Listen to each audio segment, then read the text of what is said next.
Yes, under certain conditions, the water from your tap can make you sick. That doesn't mean it always will. In many places, tap water meets safety standards and is considered drinkable. But the important detail is this: safe doesn't always mean risk-free. Most people don't think twice about the water they drink. It's part of daily life used for cooking, cleaning, and staying hydrated. But when something goes wrong, it's often not obvious at first. The symptoms can be subtle. A stomach issue, fatigue, minor discomfort. These are easy to ignore or blame on something else. And that's exactly why this topic matters. To understand the risk, you need to look at how water gets to your home. Tap water starts its journey at a treatment facility, where it's filtered and disinfected. These processes are designed to remove harmful bacteria, parasites, and contaminants. By the time the water leaves the plant, it usually meets regulatory guidelines, but that's not where the story ends. After treatment, water travels through a network of pipes before reaching your faucet. In some areas, these pipes are decades old. Over time, they can corrode, crack, or accumulate buildup. As water moves through this system, it can pick up unwanted substances. This includes things like bacteria, heavy metals, and chemical residues. And because this happens after treatment, it may not be detected right away. In some cases, these contaminants can affect your health. For example, certain bacteria in water can cause gastrointestinal issues. Heavy metals like lead, even in small amounts over time, have been linked to long-term health concerns. Chemical byproducts from treatment processes can also raise questions when exposure happens regularly. It's not always about a sudden, severe illness. Sometimes, it's about repeated exposure to low levels of contaminants. That's what makes the situation more complex. Another factor to consider is variability. Water quality is not the same everywhere. It can change based on your location, your local infrastructure, and even the condition of the pipes inside your own home.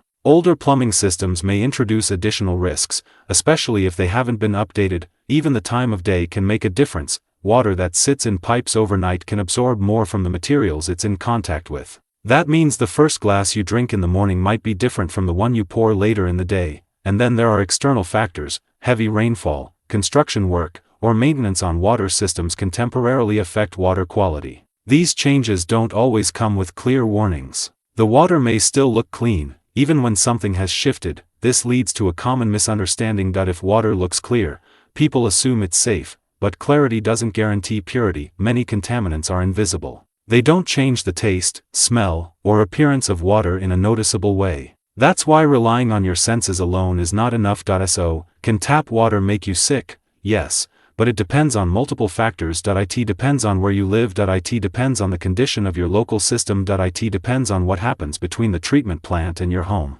and it depends on how much attention you give to these details. This doesn't mean you should panic. It means you should be informed, because once you understand the potential risks, you can start taking simple steps to reduce them. For example, testing your water can give you a clearer picture of what you're dealing with. There are basic testing methods that can reveal things like pH levels, hardness, and the presence of certain contaminants. You can also look into ways to improve water quality at home. Some people choose filtration systems. These can be effective, depending on the type and what they're designed to remove. Others explore alternative methods that aim to adjust or refine water properties directly at home. One approach that gets attention is water ionization, often associated with alkaline water. The idea is to change certain characteristics of the water through an electrical process. It's important to approach this carefully. Not all claims in this area are supported by strong evidence. But the broader trend is clear.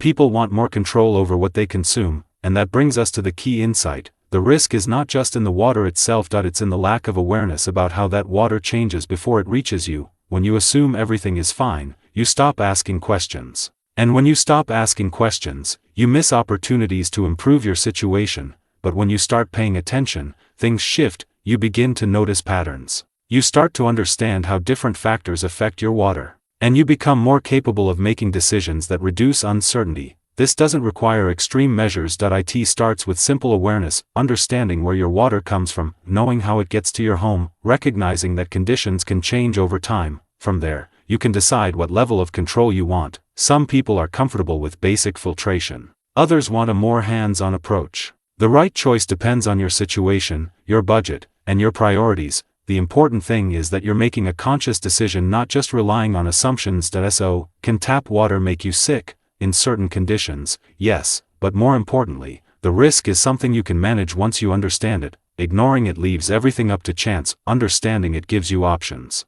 And when it comes to something you use every day, having options matters. If you found this breakdown useful, consider subscribing for more practical insights like this. And if you want to explore how some people are taking a more active role in improving their water at home, there's a resource in the description that outlines a simple approach step by step. It can help you better understand what's involved and decide if it's something worth looking into for your own setup.